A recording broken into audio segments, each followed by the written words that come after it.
En realidad el tema es desconectando 40 años de frustraciones. Yo creo que nos podemos desconectar, pero primero para desconectarnos tenemos que saber qué es lo que pasó en Argentina y tenemos que saber cómo han sido las cosas desde el punto de vista no solamente político, económico, sino también espiritual.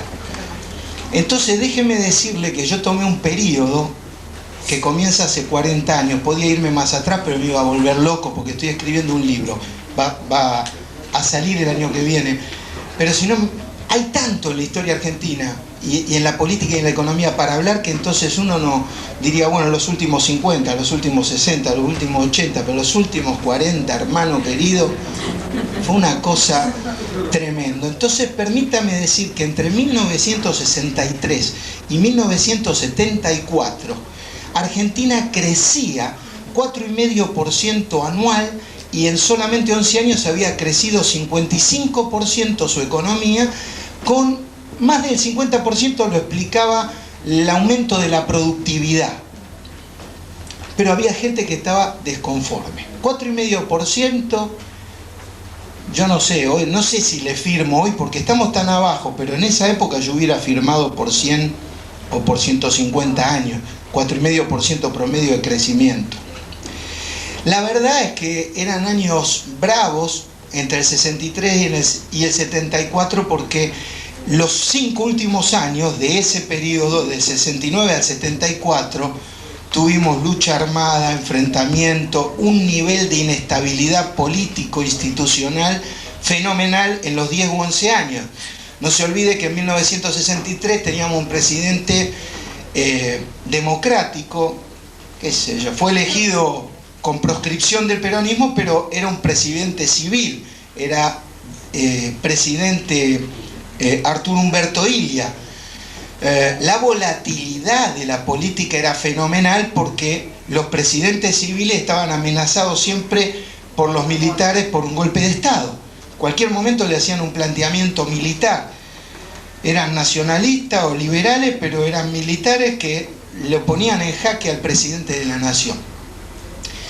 Lo aguantaron 3 años a Illia y le dio un golpe de Estado, una junta de comandantes que puso como presidente a un militar que se llamaba Juan Carlos Onganía, ultracatólico, nacionalista ultracatólico, alguien con un enfoque muy especial de lo que es la política, que arrancó con un ministro de Economía proindustrial, extraído de una industria que se llamaba Sacetru, los más viejitos nos acordamos, se llamaba Salimey.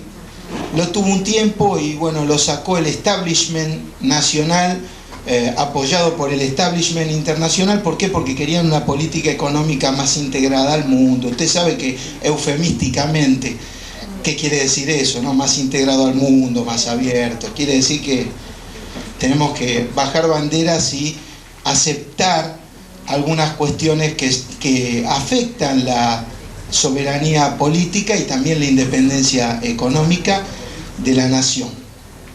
La verdad es que alternaron con ese ministro de Economía otros 2 ministros de Economía ya liberales, por ejemplo, Adalbert Krieger Bacena, alguien que tenía un enfoque muy parecido, qué sé yo, la versión antigua, el abuelo de Cavallo, digamos, no sé cómo decir. Y después Hueve, que volvió a reaparecer en la última época de Viñones, cuando ya los militares estaban en retirada. Tiempo bravo, pero la economía crecía igual. Es un fenómeno que se está observando ahora. Con inestabilidad política, económica y social durante el 2003 y el 2004, Argentina récord de crecimiento económico después de una crisis fenomenal. De todos modos, yo siempre les digo, para que cambien un poco el cassette que le meten los que están interesados en esto, que no es un rebote. Crecer al 8%, 8,8 en el 2003 y crecer el 8 en el 2004 no es un rebote técnico. Y proyectamos que vamos a crecer 6% más el año que viene y no es un rebote técnico, eso es crecer en serio. Según la segunda tasa de crecimiento mundial después de la de China, no es una pavada. En el 69 se produce el Cordobazo. Cordobazo es una explosión social ante una dictadura. Desde el año 66, habían pasado 3 años, había muchas cosas que desde el punto de vista económico se habían logrado, o sea, estabilidad en el tipo de cambio, estabilidad en los precios relativos, pero a nivel social la cosa estaba que hervía, si no, no hubiera explotado. El Cordobazo, entonces, es una expresión que marca también un hito.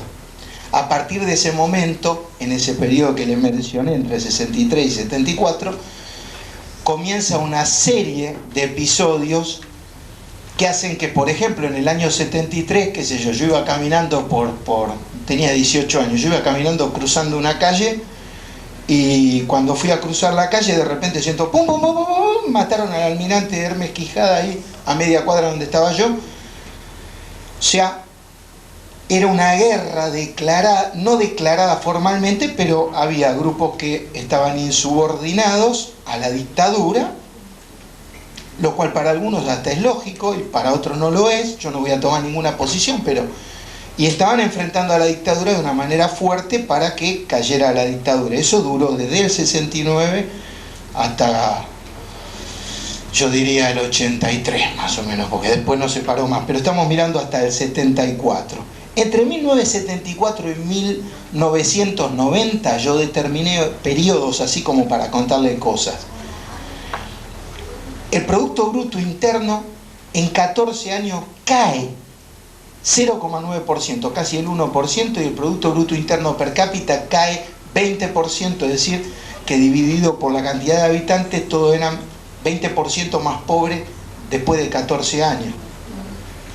En lugar de 20% más ricos, 20% más pobres éramos.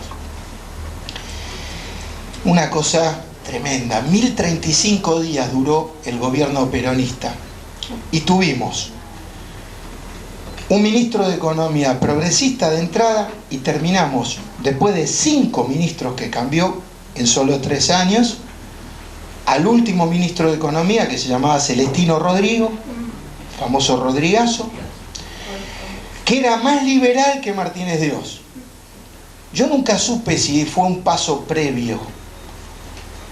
La verdad que no tengo evidencias empíricas para decir, bueno, todo, pero qué sé yo, no sé. Parece que ya el golpe estaba. Yo me acuerdo que hubo un golpe fallido 6 meses antes. Se ve que alguien entendió mal la clave. Había un brigadier que se llamaba Orlando Capellini y se mandó en Morón solo y dio el golpe de estado solo, y dijeron, no, todavía no, me faltan 6 meses. Tipo, se ve que la clave no la... Pero para mí ya estaba. La verdad que esos 1035 días de gobierno peronista fueron bravos. Primero había una expectativa fenomenal, y después se fue disipando esa expectativa y se convirtió en un tiempo terrible de violencia. La violencia no paró porque había un gobierno civil. No, la JP, el ERT, todos esos movimientos que había revolucionarios no entendieron cuál era el mensaje. Algunos no quisieron y otros no entendieron. La verdad que no sé bien, pero lo cierto es que si la idea era enfrentar a la dictadura militar para que dé elecciones, una vez que dieron elecciones y había un gobierno popular, no tenía ningún sentido seguir haciéndole la revolución a un gobierno popular. Pero bueno, eso no fue así y el enfrentamiento fue fuerte. Terminó el gobierno peronista con un golpe de Estado cantado, recontra cantado. Mire, yo en esa época era gerente financiero en una compañía grande nacional, iba mucho al Banco de la Nación, que está cerquita del CNO, ahí pegado, y entonces cada vez que iba ahí veía un grupo de 30 o 40 personas que estaban esperando ahí, y estaban esperando que se anuncie oficialmente que estaba el golpe de Estado, porque los diarios lo decían todos los días, y estaban esperando ahí el golpe de Estado, y la gente estaba esperando, y algunos estaban hinchando para que llegue el golpe de Estado. Muchos se arrepentirían con el tiempo porque no tenían idea de lo que iba a pasar en el futuro. La revolución argentina, de Onganía, de Leviston y de Lanuse, fueron niños de pecho comparado con lo que vino después. La noche de los bastones largos fue nada. Pero llegaron los militares, vino el golpe de Estado, la devaluación ya estaba hecha, igual devaluaron un poco más. Con el tiempo elaboraron lo que se llamó la tablita cambiaria, generaron, mientras había inflación y el tipo de cambio se mantenía artificialmente un tipo de cambio que se llamaba el dólar barato, se le llamó la plata dulce, no sé si alguno habrá visto la película, de M2, apertura indiscriminada de la economía y de los mercados, pero con militares en el poder, el gasto público desbordado. Siempre tenían que comprar armas, guerra, contra Chile, contra Inglaterra, contra cualquiera, contra la subversión, y vivían muy bien los militares. En esa época, ¿no? Alguien dijo en algún momento, dice, ¿cómo puede ser? Un general de división gana más que un juez de la Corte Suprema, algo anda mal en este país.